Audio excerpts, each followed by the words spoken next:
All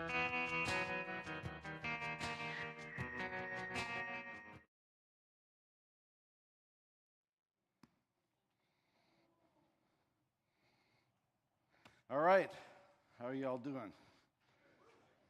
Woo! Someone's doing real well back there. That's great. Well, I appreciate you coming for this session. This is really going to be kind of a two-part deal between this, what we do between now and 3 o'clock, and then part two will be starting at 3:30.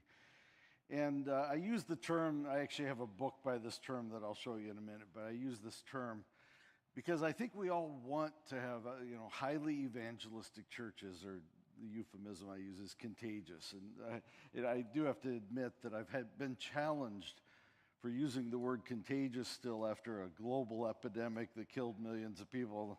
I was on a radio interview with Ed Stetzer. He goes, "Are you sure you want to call your new book Contagious Faith?" And we had a good laugh about it. I said, "Yeah, I'm sticking with it because one thing we learned in the pandemic is that contagious things spread quickly." And the thing I want to point out now is there's bad contagious and there's good contagious. The bad contagious stuff like COVID, and that was awful. But good contagious laughter, we talk about that, or contagious enthusiasm, how it quickly spreads. And I think the best good thing that can spread quickly is contagious faith, or we can build churches where the faith spreads quickly, not just among the people in the church, but among the community and the people outside the church. And so that's what we're going to talk about. How do you form a leadership team, a culture, a plan, a strategy, so that your church regains that highly contagious factor that it probably started with? And I don't know if you've thought about this, but most churches, when they were planted, and I know some of you are probably church planters that are doing this right now, but a lot of us have been part of churches. I grew up in a Baptist church in North Dakota that is now about 140 years old. And, it started for evangelistic purposes. And usually if you go back to the history of whatever church you're part of, and you kind of look at the charter, you look at the beginning, if you read what the people intended at the beginning, it was like, we're going to start a new church on that side of town, or in that part of the state, or in that part of the world, for the purpose. Come on in, everyone. Good to see you. We're going to start a new church for the purpose of bringing the gospel where we think it is needed. Is that true? I mean, any church planners here, is that usually the main motivation? Should be big part of it, I would hope, right? Sure, yeah, you can talk. Yeah. You can say amen too once. Yeah. But I think that's a big part of why else would you go to all the effort and expense and risk-taking and blood, sweat, and tears of planning a church if it's not, at least in large part, to reach a new group of people or bring the gospel in an area that is needed? So my contention is that's a big part of why churches in general get planted. But what happens? And it's what I referred to quickly last night. I referred to it as the second law of spiritual dynamics. Obviously taking off on the second law of thermodynamics, which says everything left to itself over time tends to grow cold, tends toward disorganization. Metal tends to rust. Sock drawers tend to get disorganized. After a while, it's like, why do I have one of all these socks? That's the law of entropy. And what I'm talking about here is the second law of spiritual dynamics, and it's spiritual or evangelistic entropy. What starts red hot for evangelism, over time, left to its own devices, this was like a church plant, we're going to reach people. After a while, it becomes a Christian club. And it just sort of seemed like normal in this world of entropy. And, what I'm saying is true not just of churches.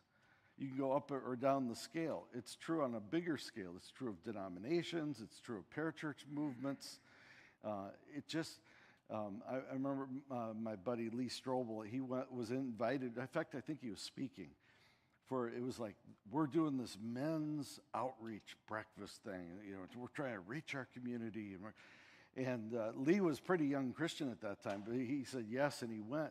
And he described it to me later. He goes, it was such an ingrown Christian club. He said, I didn't even understand a lot of it. And he said, there was worship at the beginning, and the guy gets up and he goes, all right, we're going to sing these songs, but you all know them, so I know you have those song sheets. I don't want to see anyone looking at those song sheets. And so it's like it was all geared as the way it had evolved. It probably started evangelistic 30 or 40 years earlier. But by the time Lee showed up and was part of this thing, it was like, no, you all know this song. Don't be peeking at the song sheets. Well, what does an outsider feel when they come to that? And I remember this too. I get a kick out of Lee because he just didn't come from a church culture. And he said to me, and they were singing songs. He goes, what does it mean to hide me in the cleft of a rock? I don't even get what that's about. And so I had to explain the biblical reference and so on. But I'm using that as an illustration. What happened to that men's outreach event where it became an inbred, Christian club can happen to whole churches, to whole denominations, to whole parachurch movements. And if we go back down the scale, it can happen to evangelistic Bible studies and small groups and individual Christians. But if it becomes only an inwardly focused Christian club, and you're saying it's about outreach, and yet you embarrass people that come in, they get invited. Someone takes a risk and brings their neighbor, and now the guy leading worship is shaming him for not knowing the songs. And in this case, even the guest speaker, Lee Strobel, didn't understand the music they were singing. So if we're going to reach the world for Christ, and this is about outreach, we got to work harder to figure out what we need to do to keep that value so we're speaking to the people we're purportedly trying to reach. And if you want a verse, Colossians 4:5, Paul says, act with wisdom toward outsiders and make the most of every opportunity. Or I'll give you another one, 1 Corinthians chapter 9. Paul says, I become all things to all people, and he gives illustrations to those under the law, like Jewish people. I speak as a Jew, and I know their language code, and I speak that way to them. Those outside the law, I speak more like them, and I know how, he stood up in Athens, Greece, and he spoke in a way the philosophers could understand, even quoting their pagan philosophers to make his point. And I would argue Jesus did the same thing. Jesus, growing up, was a carpenter, right? And yet, when he talks to a bunch of fishermen, what does he do? He says, I want to make you fishers of men.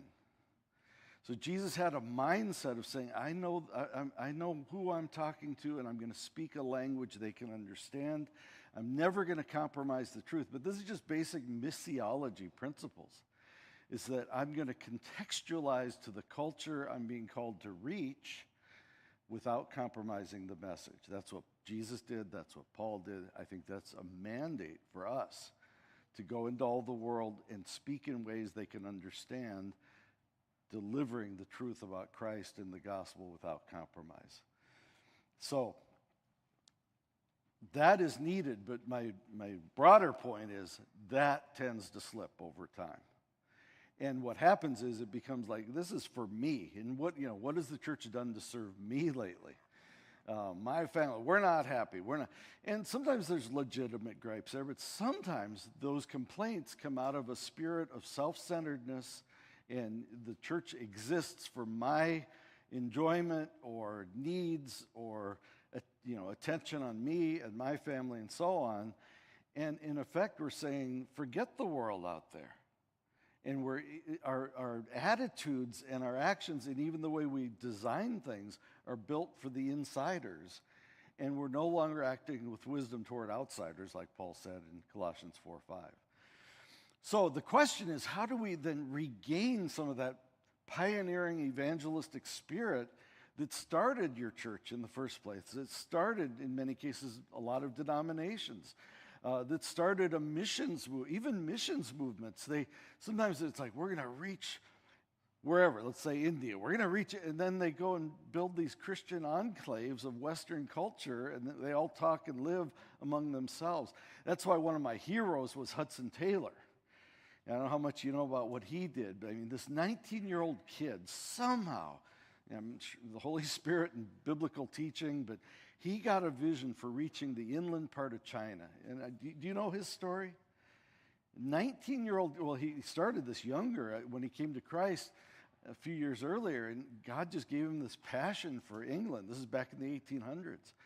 And he's like, I'm going to do what it takes to know how to speak to Chinese people when I get there. He taught himself Chinese with little fragments of things he would pick up. He teaches himself to live on very little food because he knows he's going to be in rough situations. He says goodbye to his parents, thinking probably forever. At age 19, gets on a ship, all alone, heading for China with no one really waiting for him. I mean, he wasn't joining some big effort. He was pioneering an effort. He almost crashed, and the ship almost hit the rocks, like along the shore of Ireland. Big storm. He almost never made it. He gets there, and Hudson Taylor, I love his story. He gets there, and he's trying to crack the code. How do I reach people in China? And I mean, he doesn't even know what he's getting into. It's like in the middle of a civil war. He was actually in a place he got to live for a while, and a cannonball went right through his apartment. I mean, he was almost killed over and over. But one of the things he did is he said, I'm going to do what it takes to reach this culture for the gospel. I'm going to contextualize to the Chinese people without compromising the message. And that's what he did. And he did some stuff that was pretty radical, to the point where he was rejected by most of the mission societies in England at the time. He was criticized by most of the churches. They thought he was a compromiser. He was worldly. What is wrong with Hudson Taylor? I mean, what was he doing that was so radical? Well, he realized to reach Chinese people, I should probably look more like them. So he started wearing their robes and things they would wear. And then he's realizing, I just stand out too much as a Westerner. So he looked at the hairstyles. And what men did at that time is shave their head to the skin and grew out part long and dyed it a different color. And Hudson Taylor did that. And he already had learned Chinese, but he learned to speak it well. He learned to communicate using illustrations they could relate to. He brought the gospel to the culture God had called him to reach. And I don't know if you know the rest of the story. At first, he was almost universally condemned by the church, not by the Chinese. Chinese people responded to him like they had never responded to a missionary before. And this thing that Hudson Taylor started after he finally kind of won some support and started showing that there was fruit being born, that thing grew to the point where at the peak he had over 1,000 missionaries in the inland part of China, which was a very tough area to try to reach. And they reached a lot of people. And finally, when war and division kicked most of those missionaries out, a lot of the missionary mission societies wondered, would there be lasting fruit? What was the impact of all this? And most of us know then a few decades ago when China opened up more, guess what? There are millions of Chinese Christians. And, I'm guessing the majority of them would trace their spiritual lineage back to the risk-taking efforts of a guy named Hudson Taylor, a 19-year-old kid who said, I'm going to act with wisdom toward outsiders and make the most of the opportunity. And by the way, the projections are that by around 2030, 2035, China will be the largest Christian nation in the world. Not by percentage, but by sheer numbers of Christians in China. So Hudson Taylor's a hero, but he's just emulating what Paul said and what Jesus modeled and so on. And this is what I'm trying to call all of us to, church leaders everywhere, to say, if we want to fulfill the mission God's given us as leaders, we need to build churches that are focused on evangelism. And by the way, it takes a much higher prioritization of evangelism to get it to even go anywhere. I've heard it described like this. There's, a number of values that are important in the church, but if you treat them all equally, evangelism will end up at the bottom. Again, it's this evangelistic entropy thing I was talking about. Because the world is against evangelism. I hate to say it, but a lot of Christians have bad attitudes toward evangelism. A lot of times in churches you get reasons. Why are we doing so much for those people out there? Why are we, and then you do it, and then those kids, they come and they sit outside the church and they smoke cigarettes, and I hear cussing, and someone, you invited these people and they took my place in the pew. And that was, that's been my place since my great-grandparents. You have these attitudes in the church that in effect say they can go to hell because I'm here and I'm happy and serve me in my... So again, we've got a war, friends, to turn those attitudes around, to reestablish evangelism. And as I said, it takes a lot more energy, a lot more resources, a lot more effort, a lot more creativity, just more finances and backing it up. Barna did a survey back years ago when he was writing a book called Evangelism That Works. And what he found is the average church spends 2% of its budget on local evangelism, like reaching, it says in Acts 1:8, you will be my witnesses, starting in Jerusalem. All right, so we're all called to start with our Jerusalem. The average church spends 2% of their budget on that. But Barna also studied churches that were highly effective in reaching lots and lots of people. They, on average, spent 10% of their budget on local evangelism. So some of this, I'm not saying money alone is going to solve it, but it's your what do they say? Your put your money where your heart is. Well, put your money where the ministry needs to happen. And so this comes down to vision, leadership, courage, investing in it, investing time, resources, even how you schedule the calendar. I remember once in Chicago, Lee Strobel and I, we thought we had an opportunity. I had seen a debate once it was actually just at a Christian college in California, but I had this vision for doing a debate at the church. And I'm talking to Lee about it. Long story short, Lee was friends with the national spokesman for the American Atheists from his atheism days. They used to drink together and stuff.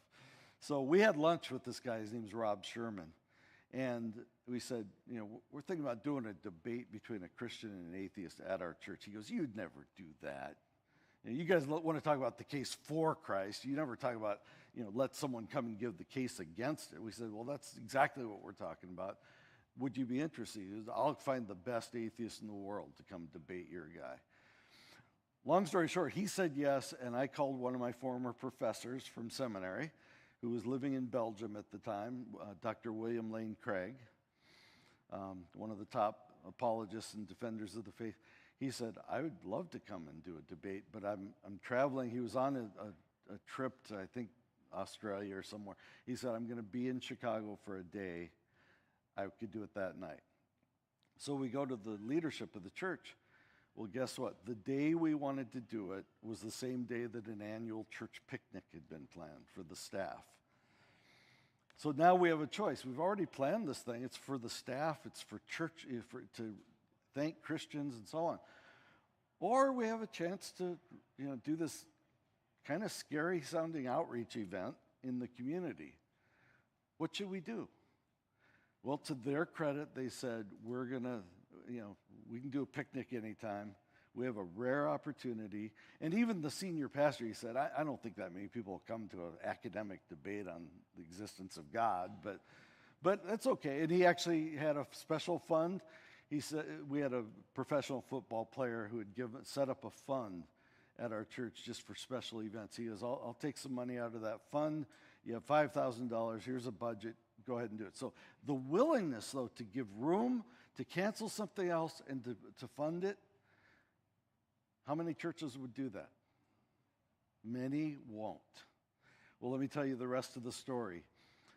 This thing took on a life of its own. Now, it helped that Lee used to work at the Chicago Tribune, but he's starting to feed this story into people he knows there.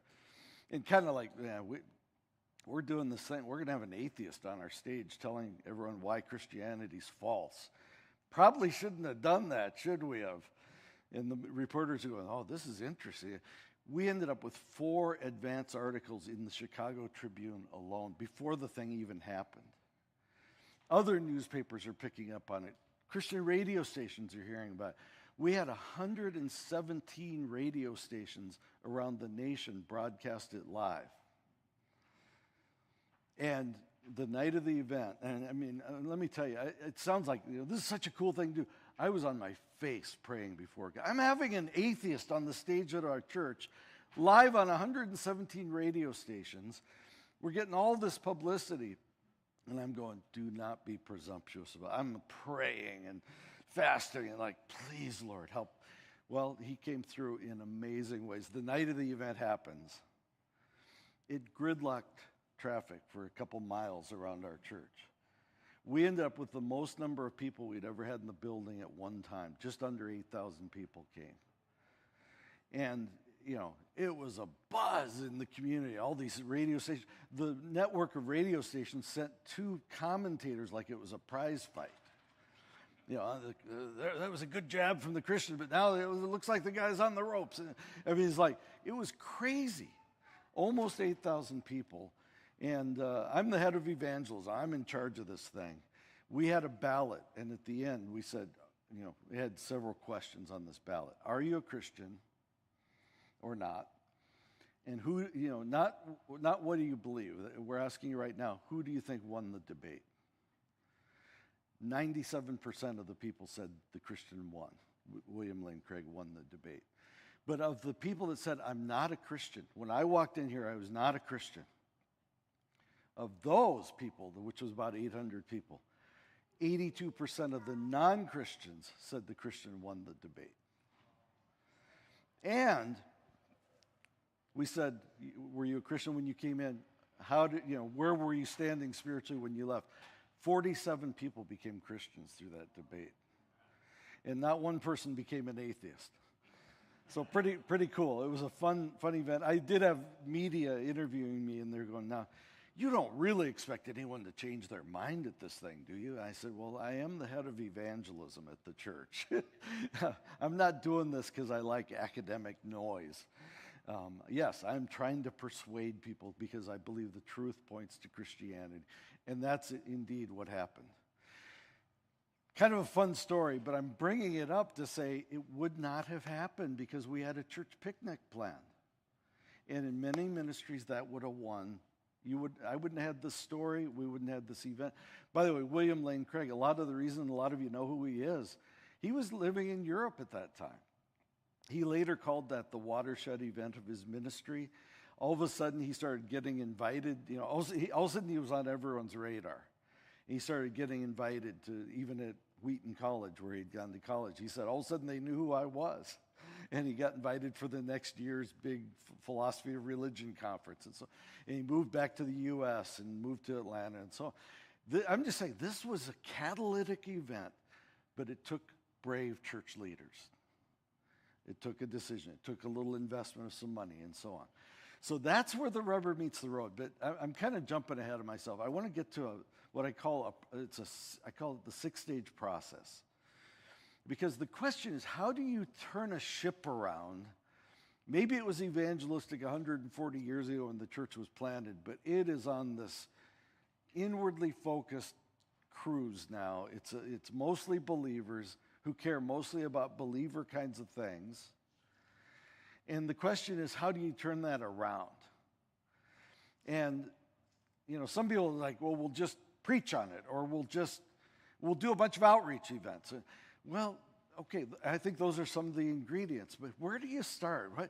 And I spent a lot of time on this, and I was part of an association of 10,000 churches where I was working with church leaders from over 100 denominations on this question of how do you build a contagious church.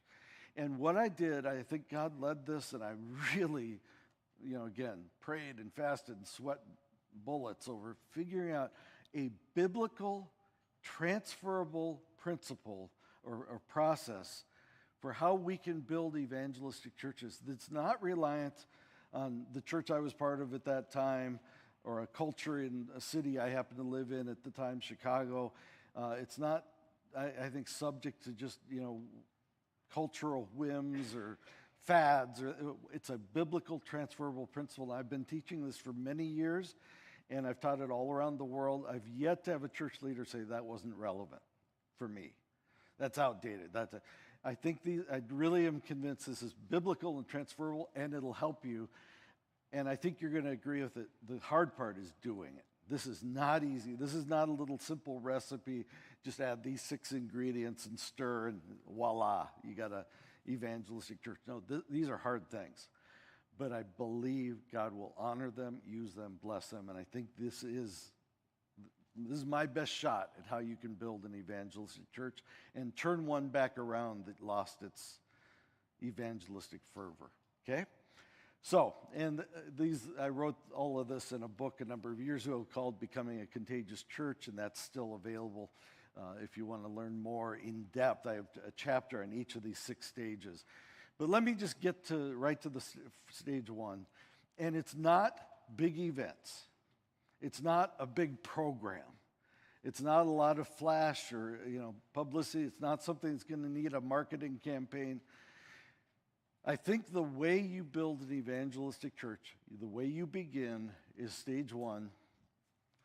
It begins with you. And I already hinted pretty strongly at this last night, but I'll just say it again, Jesus said the students, when they are fully trained, will be like you. So the values, if you're a church leader, you're a pastor, or you're a high-profile leader in your church, they will reflect what you value in your life, much more than what you point to or say or talk about. And so putting it in my euphemism, if you want to build a contagious church, you need to be a contagious Christian and contagious leader. And most of us are not going to, if there's a spiritual gift of evangelism, people love to debate that. Whatever it is, a focus on evangelism, most pastors don't claim to have it. Vast majority don't. I'm not saying you have to be gifted in this area. I'm not even saying you have to be really good at it. I'm saying you have to try. And, there will be people, let's say you're really bad at it, but you just keep trying. People in your church will go, God bless him. Look, he doesn't know how to relate to his neighbors, but he's trying.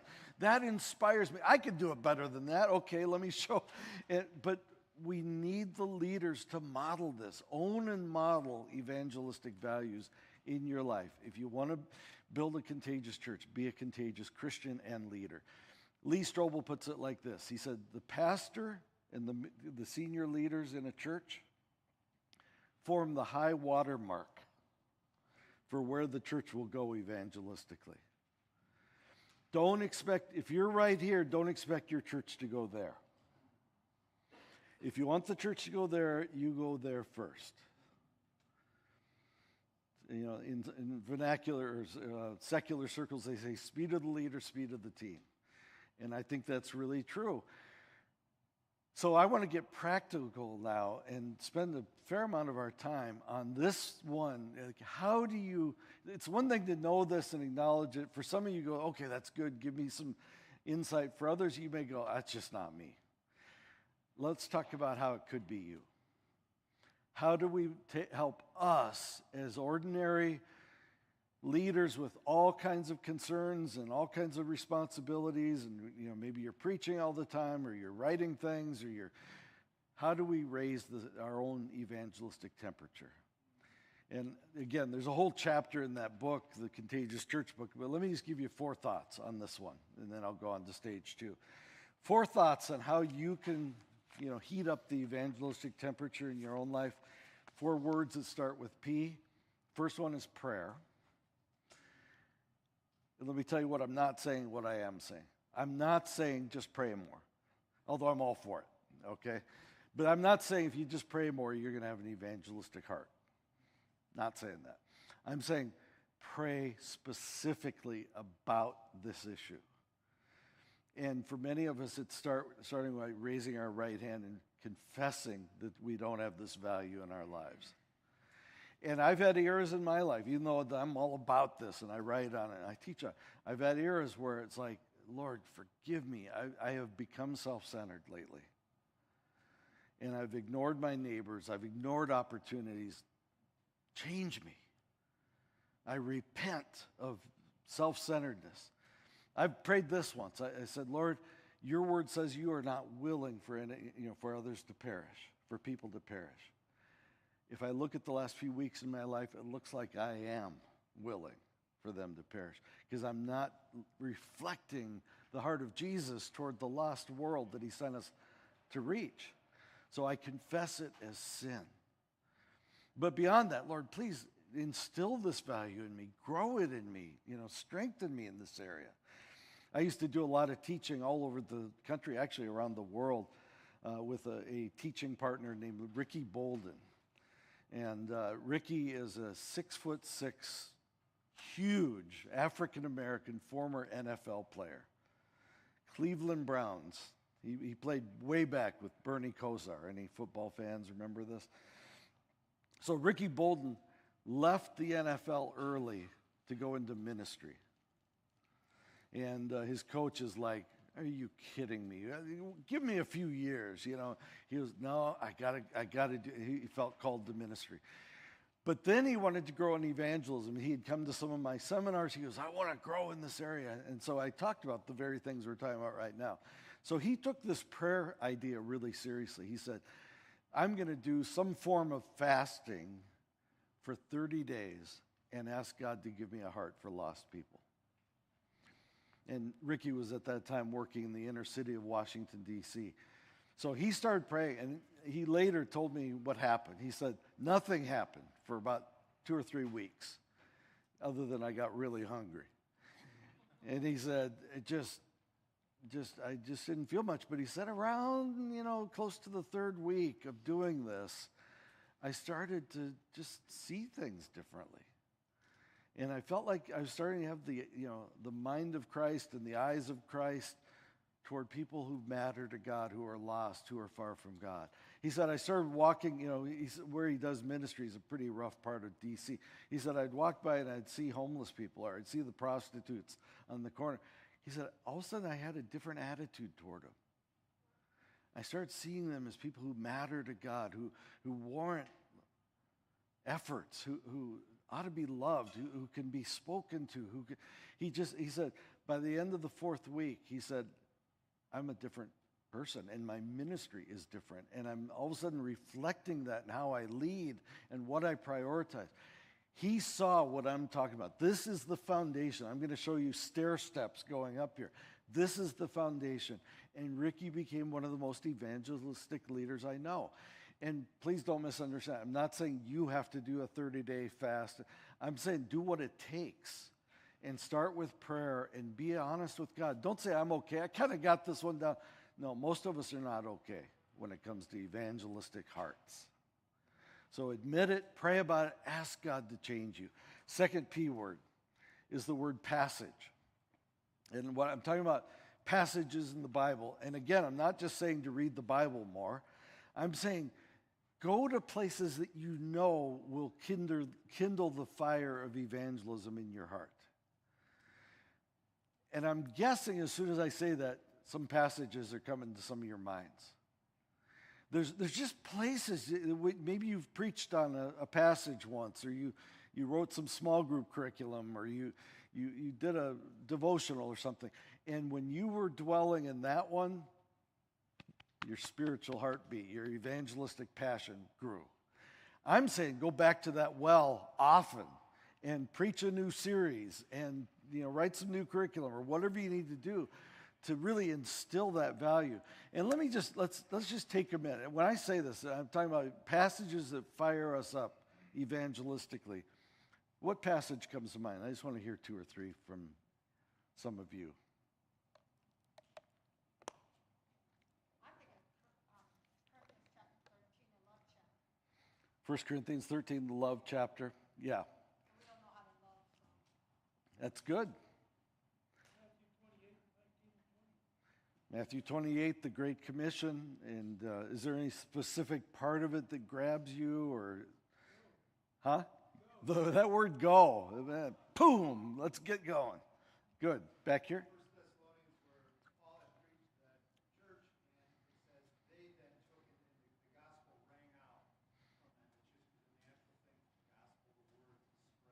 Yeah. Is it rang out? Is that how it says it? The gospel rang out? Something like that. But yeah, how it's spread. And that's what it's designed. I mean, the gospel's designed to spread. Some people go, well, we shouldn't focus on numbers. It's like, well, don't read the book of Acts then. Because they report numbers. And again, it's not all about numbers. It's about people. It's about our mission. But they did count in the book of Acts. And in this passage, it rang out. They were looking for results. They wanted fruit, not just, institutions. I saw a hand back here, yeah. Yes, Luke 19:10. For the Son of Man came to seek and to save the lost. Very good. Where was that? Luke 19:10. Yeah, and that's, I think, right after he's with Zacchaeus, right? Yeah. Zacchaeus had turned around, and then Jesus declares the Son of Man came to seek and to save that which was lost. Yes. You already had one. I know, he told me to take his. Wait a minute. You can talk, can't you? Yeah. Okay, what's yours? We were talking, though, but I don't think it's a good evangelistic one, but it's one that I have used myself. It's Galatians 4:16. It says, have I now become your enemy because I told you the truth? Okay. And how do you apply that here? How do I apply that? Because that's the reason why I have to do number one for real, because something comes below number one because of that. Because I tell them the truth, then they my enemy, and I don't want them to be my enemy. Yeah. So therefore, I can't even get to number one. Yeah, I like it. So it's Galatians 4, 4:16, have I become your enemy for telling the truth? And I think you're putting your finger on a really important issue. Are we willing? I have a friend named Natasha Crane, yeah, her new book on why they hate us. And I endorsed that book, but I told her, I said, I don't like your title. And I said, because it sounds so dramatic. I mean, we don't want to instill this. And then Charlie Kirk gets shot. And it's like, I actually texted her about a week ago. I said, okay, I got to admit, you were almost prophetic on that book title. But that is an issue. Are we willing to have people dislike us? And especially when it's a family member or someone we've known for a long time. And I'll go to another place where Paul says in Galatians 1, go back 3 chapters, to chapter 1, where he says, even if we or an angel from heaven come and give you a different gospel, let him be damned, is basically what he says.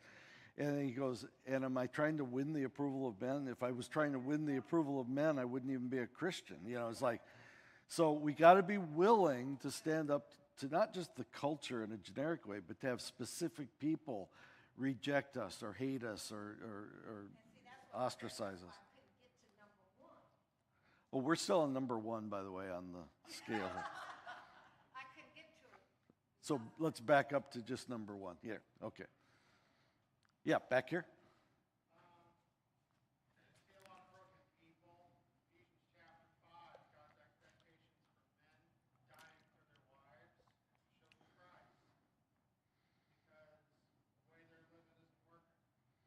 God has an answer for what's broken in their lives. To me, that's practical evangelism where I operate. So turn to Ephesians 5, God's expectations for marriage and men in particular. Okay, so marriage in Ephesians 5, being willing to lay your lives down for your wives. And I would say it's the same attitude of what Christ did for the world, being willing to lay our lives down for people outside the family and not just inside. 1 or 2 others, yeah, here and then back here. Luke 4:18.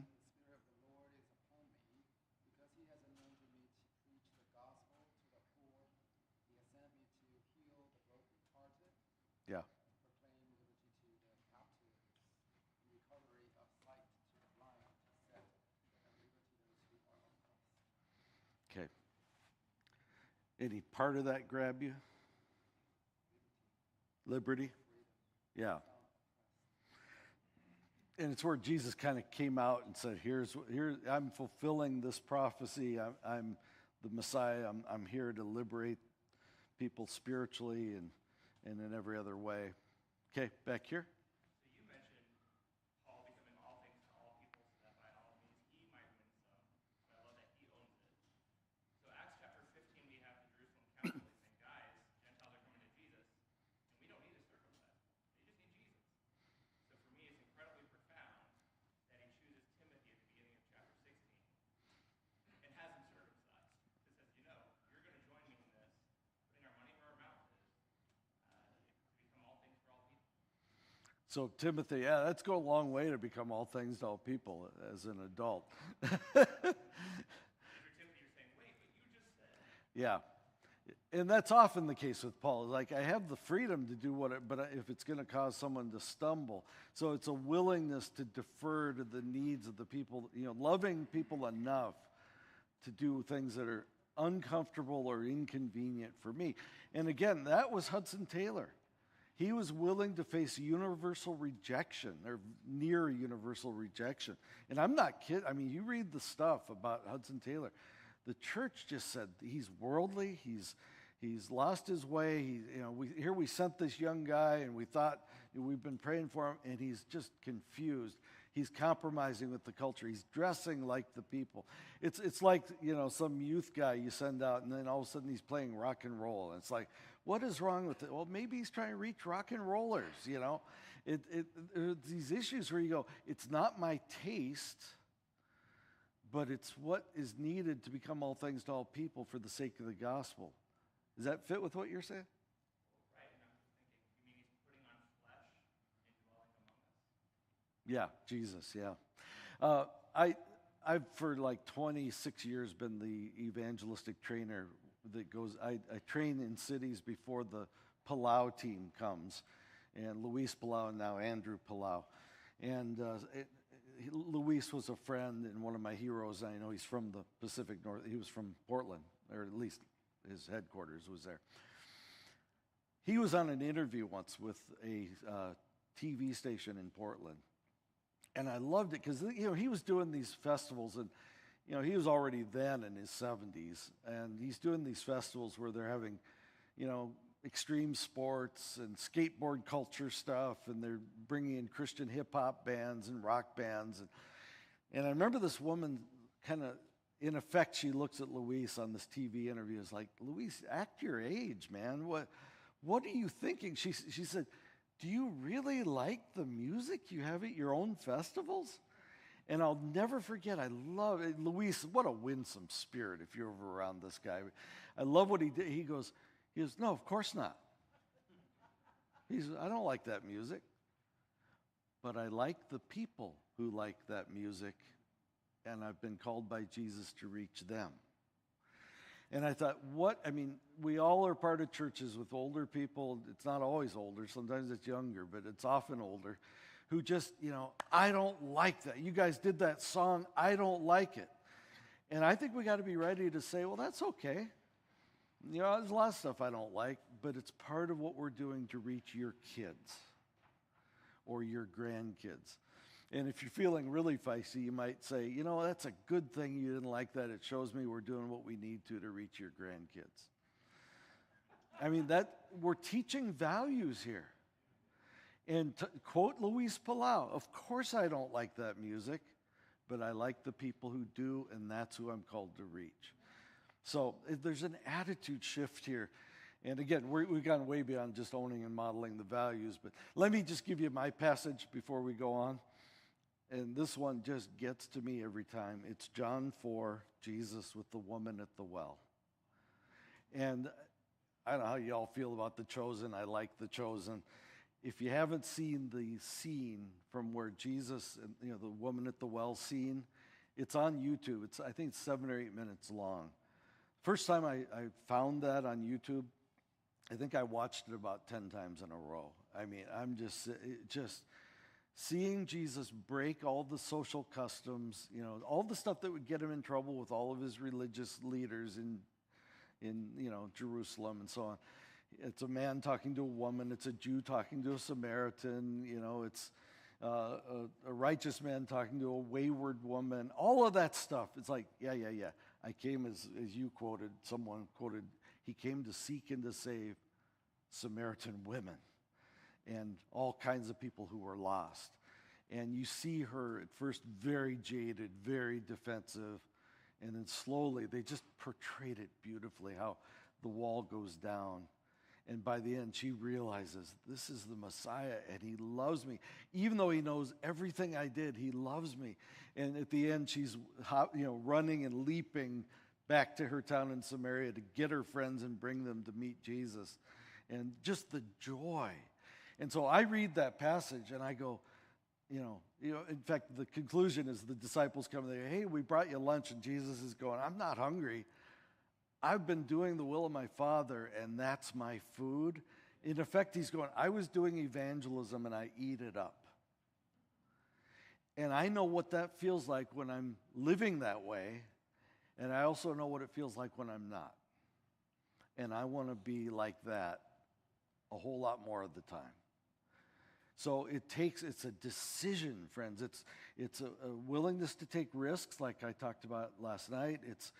It's making hard split-second decisions. It's going out on a limb. It's being willing, as someone said over here, to be rejected by people in the church. What's the pastor doing talking to someone like that? He even had lunch with them. Okay, welcome to the club. You're now condemned just the way Jesus was. Jesus, the friend of sinners. Jesus, he got accused. He ruined his reputation. He was called a glutton and a drunkard. Why? Well, apparently he was hanging around with some of them. So, this is, in the church world, friends, this is radical stuff. But if you're going to get in trouble, a lot of ministers have been getting in trouble lately for all kinds of the wrong things. Let's get in trouble for the right stuff if we're going to get in trouble. Let's take some risks for the sake of the gospel. And again, it starts with prayer. It's passages. I haven't even gotten to my other P words, and then I got to get to 5 more. Well, by the way, in this session, we're only doing 3, so don't get too nervous about time here. Yes.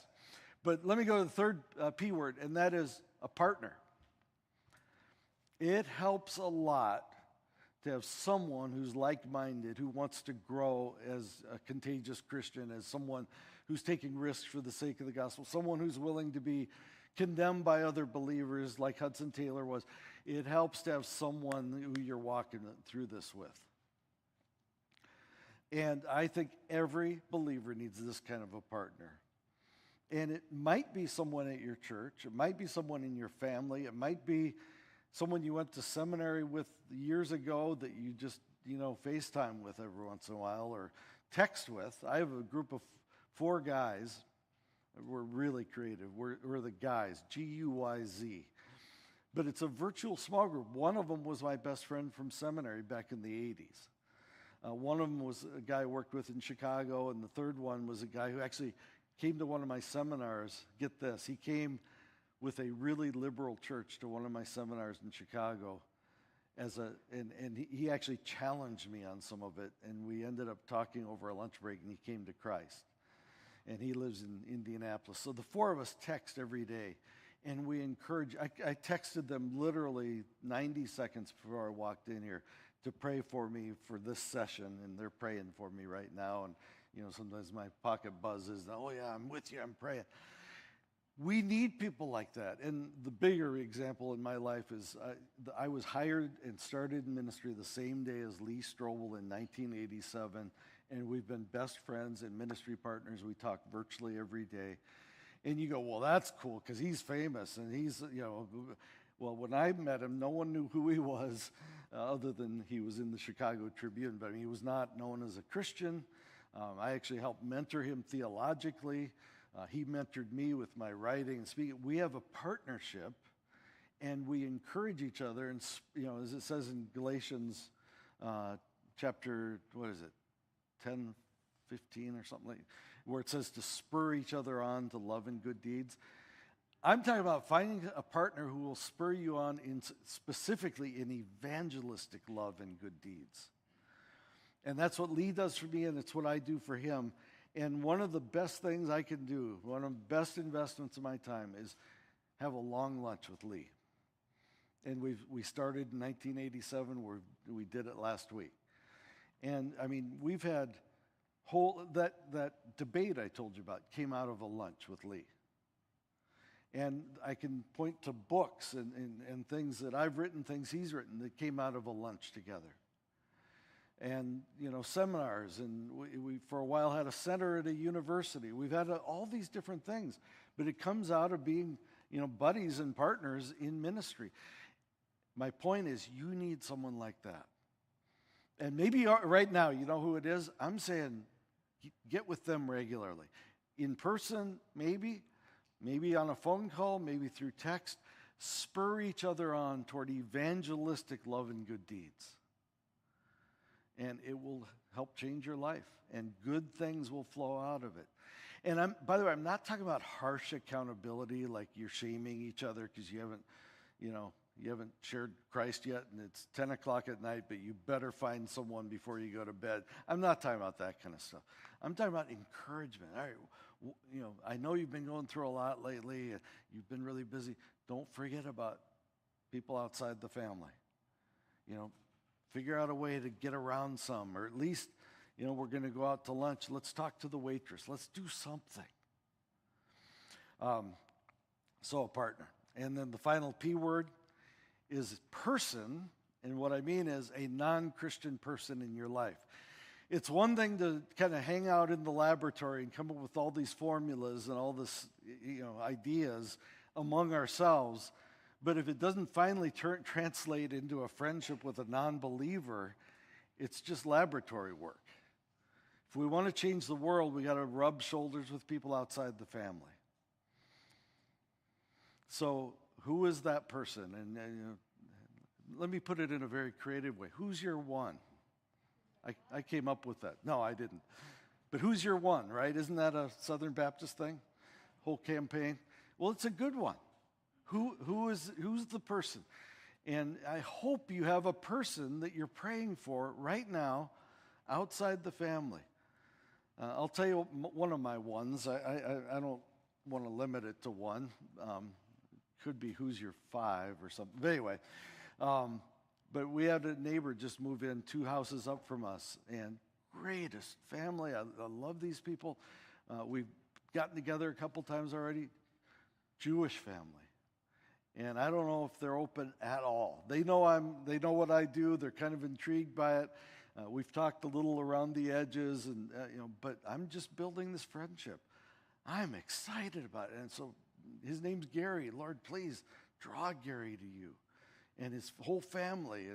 But we need to have people that we're focused on, and not just praying for, but reaching out to, spending time with. And it doesn't have to be super heavy or spiritual. A lot of what I've done so far with Gary is just an ordinary, let's have pizza, let's hang out, let's talk. It's mostly been with families, but things have already started to open up. Who's your one? Who are you praying for? That will change everything. And by the way, it doesn't just change your own values and your own activities. It will color your ministry. Because if you kind of recapture an evangelistic passion for Gary next door, or Martha that you're in some group with, or someone you go to school with, or whoever it is, and you're saying, I do not want to go to heaven without that person. I feel like God put me on the planet in part to reach that person. Well, when you get that passion again, then you say, and I'm going to invite him to my church. We got to fix some stuff at my church fast.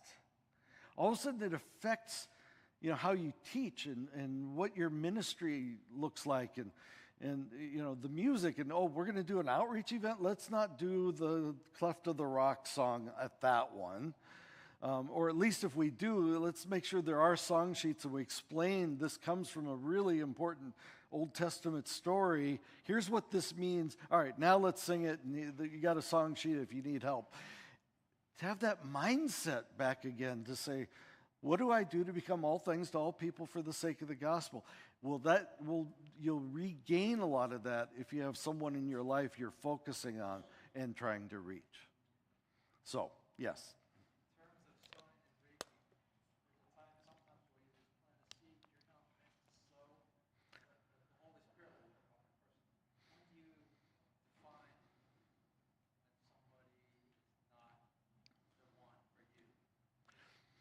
Well, yeah, okay, the question is how do you're sowing and reaping, and it's a process. I certainly agree. Evangelism is a process.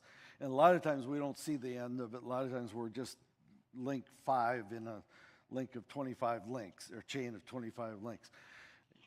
I think you're asking more like Jesus said, if they're not open, shake the dust off your feet, walk away. It's kind of, at what point do you say, I'm going to invest elsewhere? I've seen people try too hard. Yeah. Because somebody's not really willing to listen, but they keep pounding. Yeah. I think that's a Holy Spirit-informed question. In other words, I think we have to say, God, maybe you just want me to be friends with this person and drop hints and do what I can for as long as I'm neighbors with them, or as long.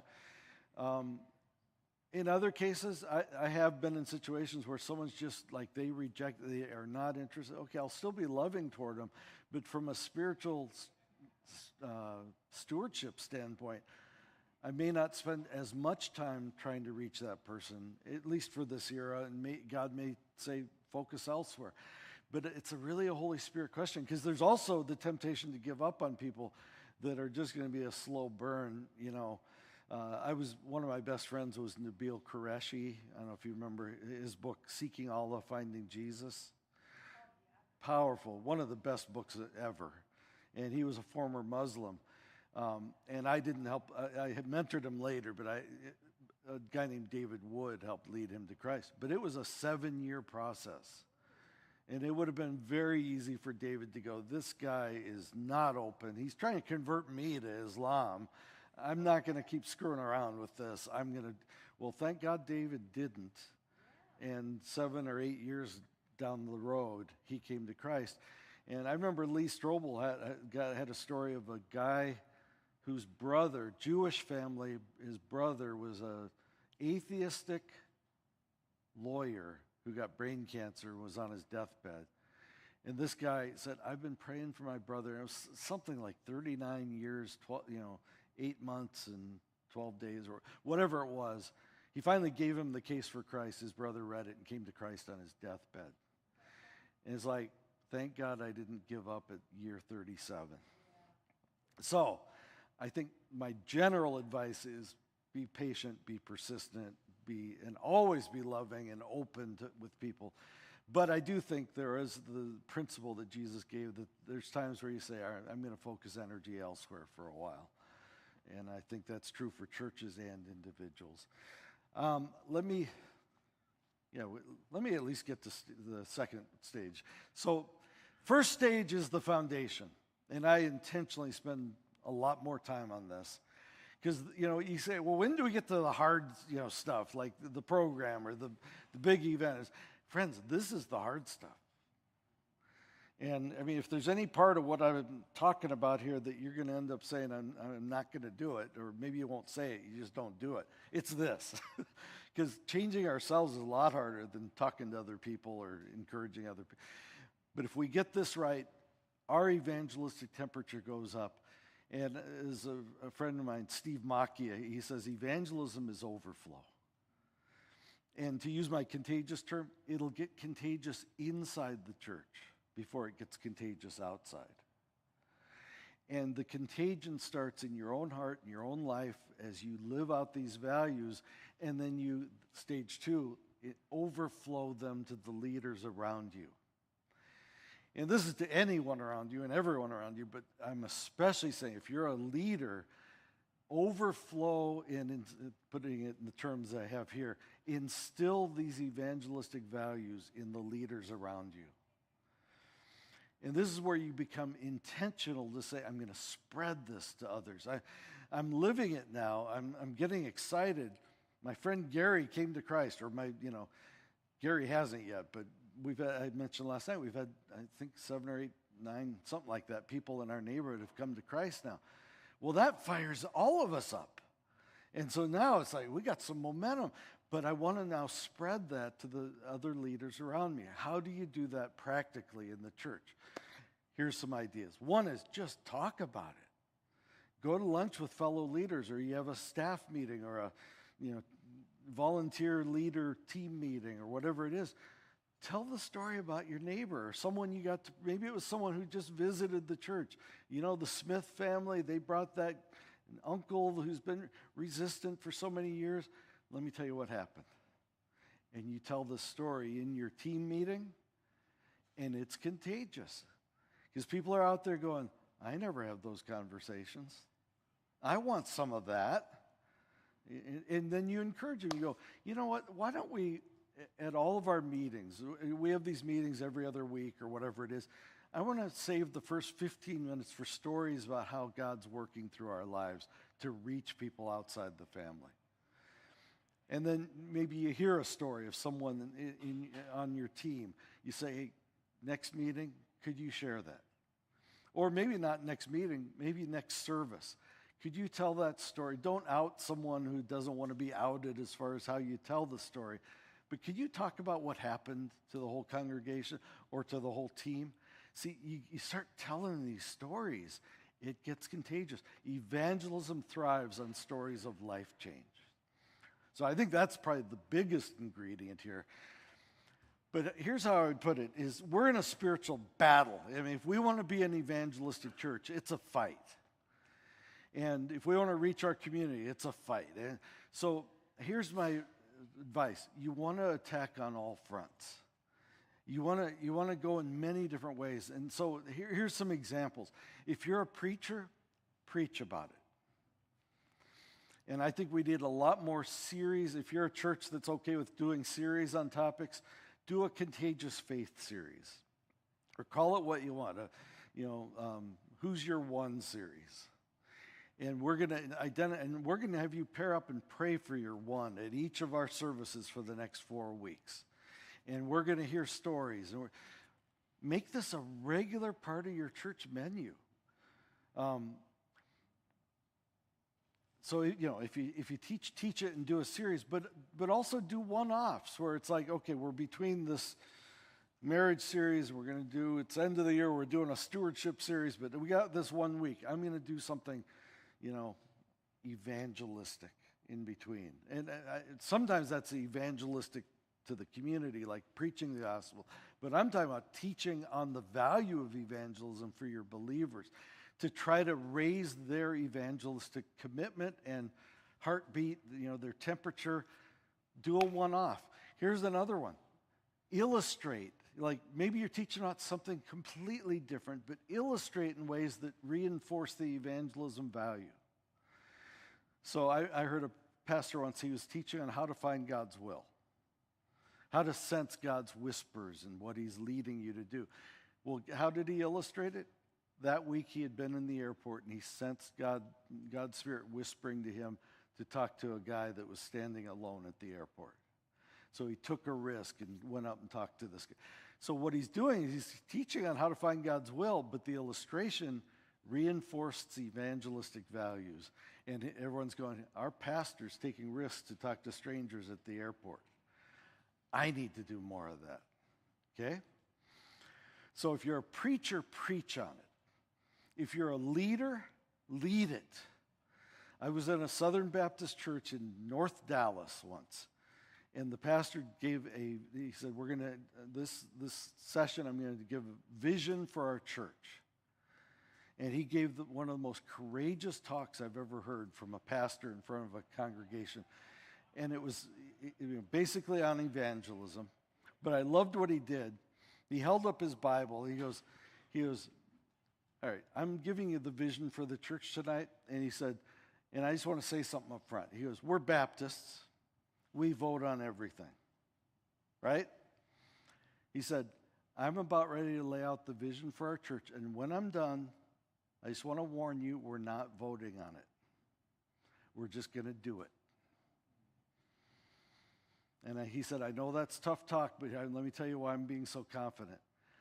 It's not my vision. It's the vision Jesus gave the church. This is not an option. This is not multiple choice. This is what we are here to do. And so I'm just going to unfold it, and then we're going to obey Jesus, and we're going to do it. You ready? Let's go. That's courageous leadership. That's the kind of leadership that turns churches into more contagious places. So if you're a leader, lead it. If you're a preacher, preach it. If you're a discipler, disciple it. I know some people like to say, evangelism and discipleship are like rival forces somehow. I've never understood that idea. Because, if you're a discipler, you got no one to disciple unless someone evangelizes them. And if you're an evangelist, you got no one new to go and reach more people unless they get discipled. And I'm not saying we're all the same people. I don't think if you lead someone to Christ, you necessarily have to disciple them yourself. You need to make sure they get discipled. And a lot of us who are evangelists are not as good at discipling. Let's just admit that, and let's work together as a team in the church and say, as long as we make sure it happens, some of us are better at reaching, some of us are better at teaching and raising up and growing people. Let's all work together and make sure it happens. But, here's the thing I say to disciples. You have not made a complete disciple if you haven't taught them how to share their faith. What does it mean? You've discipled them in Bible knowledge and spiritual disciplines, but they're not sharing their faith? Something's wrong with them. This is not normal. This is not healthy. I read a biography on John Wesley recently. Man, what a radical. I mean, you don't see him reflected in a lot of the modern churches he founded. Some of them you do, but a lot of them, he was a radical evangelist. And get this, this was kind of a side comment in this biography, but they said, when you asked them how many believers they had in their churches, they wouldn't count anyone who hadn't led someone to Christ yet. Because anyone who hadn't led someone to Christ yet, it's suspicious whether they're really in yet, or something's wrong. And they would probably quote verses like John 15:5. If you abide in Christ, he abides in you, you will bear fruit. So a real believer is leading people to Christ. And if they're not, we're not sure about them. That's radical. I admit it. That's really radical. But we need a little of that mindset back. It's not normal to be a non-reproducing Christian. If I was right last night, I said the reason Jesus left us on the planet was to make new sheep and to reach people for Christ. If we're not doing that, something's wrong with us. And I'm not saying you're a flaming closer like is leading. You're somehow involved in the process. You're a link in the chain. You're on the team. And we need to get back to teaching that as normal and discipling it into our people. Another thing, I say attack on all fronts. Maybe you're the person who helps form curriculum and decide what the groups or classes in your church are studying. Don't do it just democratically. Don't just let people vote, because people love to go back to the same stuff all the time, and it's usually stuff that makes believers feel good, right? It's this nurturing. We need more nurturing, and tell me how I can do better, and what about our mission? So if you decide, if you're the curriculum former, get curriculum that's about reaching lost people and say, at least once a year, your group needs to get this input. And our classes are going to do this, and our preaching is going to do this. And get it into the menu and the diet of your believers that we're here to reach lost people for Christ. So you just got to be relentless. I once wrote an article about developing a relentless evangelistic spirit. Get radical. And we need to have that kind of an approach.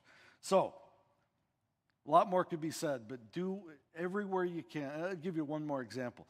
Take things you normally do that are for believers, like communion service.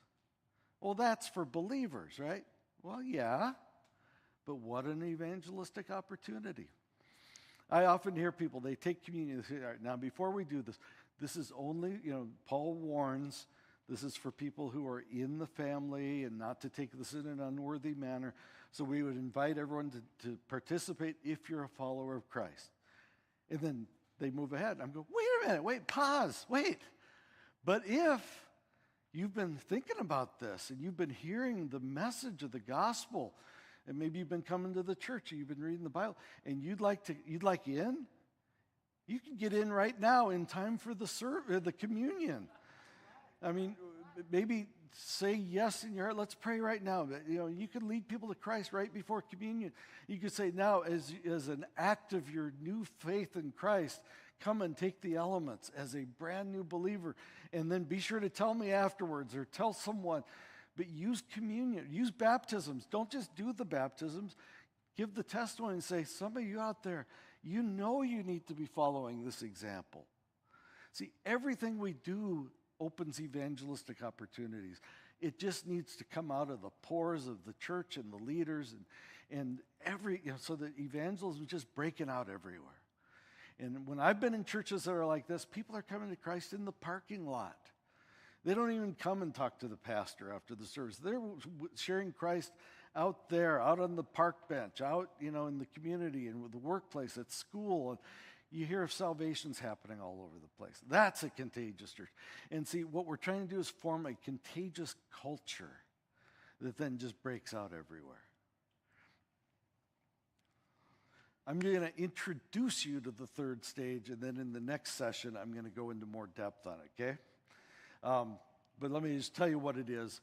And this one kind of turns a little corner, but again, as the title of this session said, these first three stages are about leadership. Starting with us as the leaders who are hearing the vision, we're living it. Excuse me, I've been traveling too much. So we're living it, and then we're spreading it to the leaders around us. But now this one takes a very intentional turn where it says, if we're really going to go where we need to go evangelistically as a church, we need someone in charge of it. And a mentor of mine used to say it like this. He said, whatever's important in a church has a name by it, like a leader, a leader's name. And then he would do this. He'd go, okay, so are youth important in your church? This isn't a trick question. Yes, right? I mean, they are, right? Okay, so youth are important. Do you have can you name a youth leader in your church? Pretty easy, right? If you don't have a youth leader, you got to fix something, okay? You're looking for them, right? Let me ask you another question. Is worship important in your church? Yeah? Do you have a name? Is someone in charge of worship? Okay, good. Is education important in your church? Yes. You got someone who kind of helps lead that whole thing? Yeah. Just go through all these, and then you get more into subsets. Are women important in your church? Yeah. You got a women's ministry director or something. Are children important? I could just keep going on this, right? Is evangelism important in your church? Yeah. And Barna surveys say almost every minister says it's in the top 3 or 4 values of our church is evangelism. Here's my question. Do you have a name of someone who's in charge of local evangelism? And I say local because you probably have a missions director. God bless you, you should. But that's not what I'm talking about. The missions director's in Uganda this month. They're not going to be reaching the neighborhood around your church. Do you have a name, someone in charge of local evangelism in your church? People are looking down. Eye contact, people, do you? Most of us don't. I'll tell you how I know. I used to do regional evangelism conferences around the country, and I would try to call about 100 churches in each region before we would go there, to like a month or two ahead of time to tell them what we're doing. We're doing a contagious church conference. We're coming to your area. But usually I don't get right to the pastor, right? So I call and I get your receptionist at your church. This is before computers answered the phones. I'd actually get a receptionist. And I'd say, hey, my name's Mark Mittelberg. We're coming to your area. We're doing this contagious church conference. And I just want to tell whoever's in charge of evangelism at your church, I want to tell them a little about it so they can bring the right people from your church to our event. Could I talk to that person? You know what the most common response was from your receptionists? What do you mean? Well, what do you mean? What do I mean? The church is here to reach the world. I didn't get that feisty with them, but I was tempted. We're called to reach our world. Someone must be in charge of this at your church.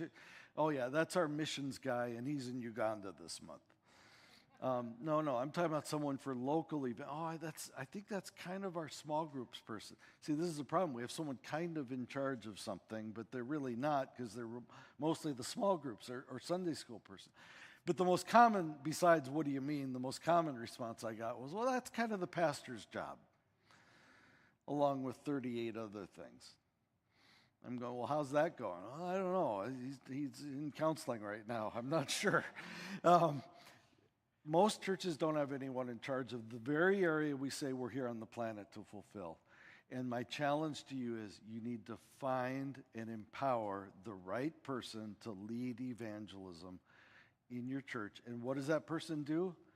Stages 4, 5, and 6, but you have to come back for part 2 to find out what those are, okay? And we have a half-hour break. Before you go, let me just mention, we have the books I mentioned last night. It's a book and the study guide. Contagious Faith. One of the ways you can do stage 1, fire up evangelistically, is read this book, and you'll get stories like Peggy that I told last night and a bunch of those other stories. I have a whole chapter about my dad, who I talked about, who just passed away, but how God used him and God worked in his life.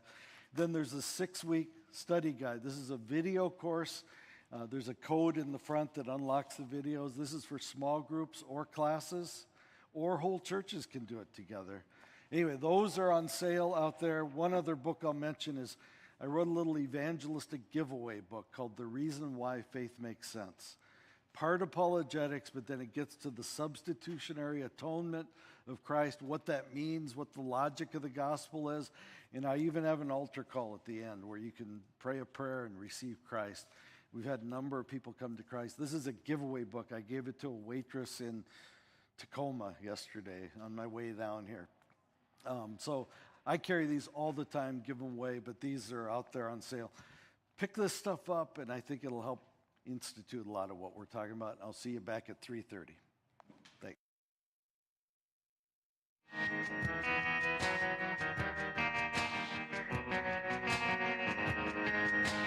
Honestly, Lord, I seek you.